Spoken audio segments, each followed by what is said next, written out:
Pearl Harbor was a success if your definition of success is kicking a giant and then handing it a wrench. 6 months later, by June 1942, the Imperial Japanese Navy had run wild across the Pacific, collecting islands like Pokemon.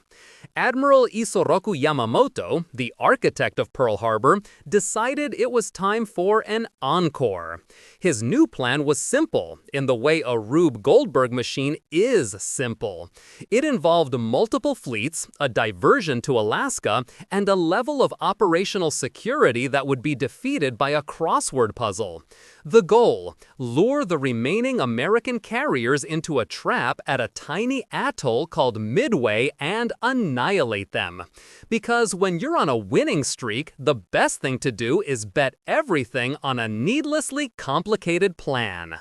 The cornerstone of Yamamoto's genius plan was surprise. A small problem with that: the Americans were reading his mail. Not literally, but close enough. In a damp basement in Hawaii, a team of codebreakers led by the delightfully eccentric Joseph Rochefort had cracked the Japanese naval code JN-25B. They knew a major attack was coming, they just didn't know where. The target was codenamed AF. So, in a move of beautiful low-tech spycraft, the U.S. garrison at Midway sent out an uncoded radio message saying their water purification system was broken. A few days later, a Japanese intercept reported that AF is short on water. And just like that, the biggest secret in the Pacific was busted by a plumbing problem. The trap was about to be turned on the trapper. Admiral Chester Nimitz, the American commander, now had a terrible choice. He was outnumbered, outgunned, and his fleet was a mess. He had 3 carriers to Japan's 4 main ones, and one of his, the USS Yorktown, had a massive hole in it from the Battle of the Coral Sea. Engineers said it needed 3 months of repairs. Nimitz gave them 3 days. Dock workers at Pearl Harbor swarmed the ship, working around the clock in a flurry of welding torches and pure spite. They patched it up just enough to float and fight. Nimitz was betting the entire Pacific War on Rochefort's intelligence and the hope that his pilots were better, or at least luckier, than Japan's. It was the naval equivalent of going all in with a pair of 2s. Absolutely nothing could go wrong. On June 4th, the Japanese strike force, the Kido Butai, under Vice Admiral Chuichi Nagumo, arrived off Midway. Nagumo was a cautious, by-the-book officer, which is the last thing you want commanding a force built on daring raids. His first wave of planes hammered Midway Island, but critically, they didn't knock out the runway. Annoying. Meanwhile, his morning search patrols were a comedy of errors. One plane launched late due to a catapult issue.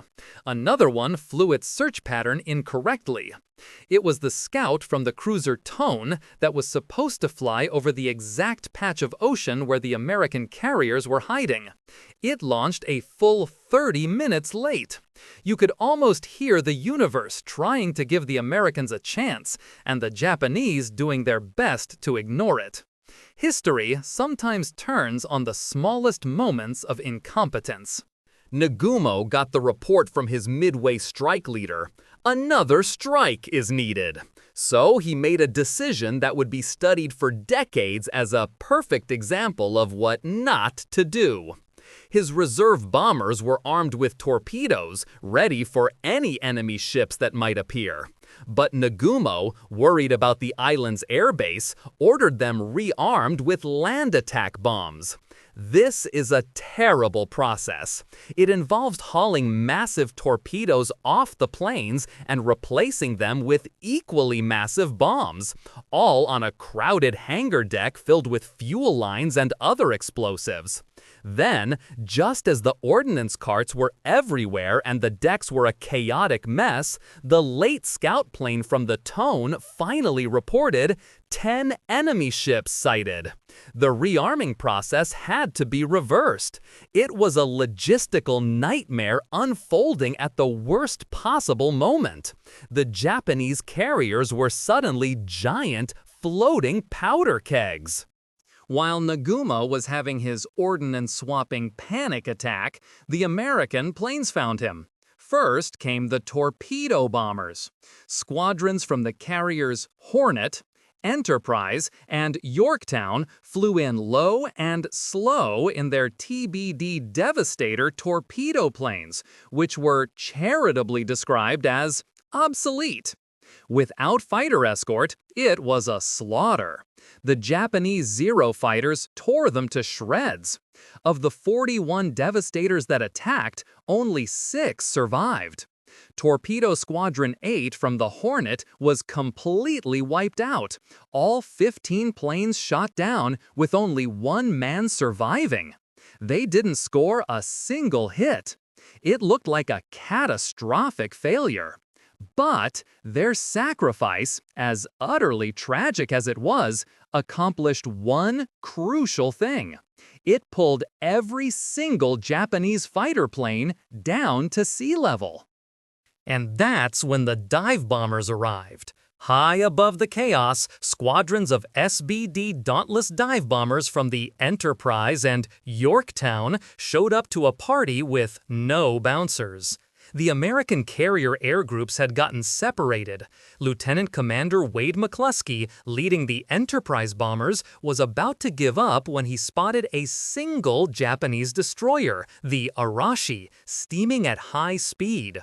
The destroyer had been chasing off an American submarine and was now racing to rejoin the fleet. McCluskey made a gut decision and followed it. It was the single most important navigational choice of the entire war. The Arashi led him, and by extension history, directly to Nagumo's carriers. At that exact moment, the Yorktown's bombers also arrived from a different direction. The Japanese fleet's combat air patrol was all at the wrong altitude, swatting at flies while eagles descended. What happened next is almost unbelievable. Between 10:22 and 10:27 a.m., the fate of the Pacific War was sealed. The Dauntlesses tipped over into their near-vertical dives. For the Japanese sailors below, it must have been a terrifying sight. The carrier Kaga was hit by at least 4 bombs, turning its hangar deck into an inferno. The Soryu took 3 hits and basically evaporated. Nagumo's own flagship, the Akagi, took a single, fatal hit. 1 bomb was enough to detonate the fully armed and fueled planes on its deck. In less time than it takes to listen to a pop song, 3 of the 6 carriers that attacked Pearl Harbor were burning, crippled, and doomed. All the planning, all the experience, all the arrogance, gone in a flash of American bombs and Japanese secondary explosions. But it wasn't quite over. One Japanese carrier, the Hiryu, the Flying Dragon, had survived the initial onslaught. Under Rear Admiral Tamon Yamaguchi, a far more aggressive commander than Nagumo, the Hiryu launched a desperate counterattack. Her pilots were some of the best in the world, and they found the American fleet. They slammed into the recently repaired USS Yorktown, scoring multiple bomb and torpedo hits. The Yorktown was grievously wounded, listing heavily, and the crew had to abandon ship. It looked like Japan might get a measure of revenge. Except the Americans were now very, very good at finding lone Japanese carriers. American scout planes quickly located the Hiryu. A strike force, a cobbled-together group of dive bombers from the Enterprise, and even some homeless bombers from the sinking Yorktown was launched. By late afternoon, they found their target. They dove on the last of Nagumo's great carriers, hitting it with 4 bombs. The Hiryu was turned into a blazing wreck, just like her sisters. Admiral Yamaguchi, in a classic samurai gesture, chose to go down with his ship. In a single day, Japan had lost 4 of its best aircraft carriers, the core of its naval power. They also lost hundreds of their best pilots, who were simply irreplaceable.